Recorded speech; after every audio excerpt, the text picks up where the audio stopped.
Qed tibqa' tkun konsistenti l-istatistika li turi kif il-Gvern naqqas id-dejn tiegħu. Fl-ewwel 6 xhur ta' din is-sena, id-dejn tal-Gvern naqas b'100 miljun euro meta mqabbel mal-istess perjodu is-sena li għaddiet. Biex bekk id-dejn ċentrali tal-Gvern sa' Ġunju kien ilaħħaq il-5,384 miljun euro. L-istatistika turi wkoll li d-dħul tal-Gvern bejn Jannar u Ġunju żdied b'aktar minn 193 miljun euro jew 14%.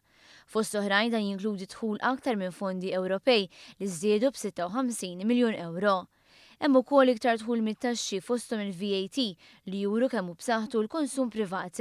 Fl-istess ħin inkiseb dan ir-riżultat, il-Gvern żied in-nefqa kapitali fi proġetti importanti bħal iktar benefiċċji lil min jaħdem u ċ-ċentri tal-ħarsin tat-tfal.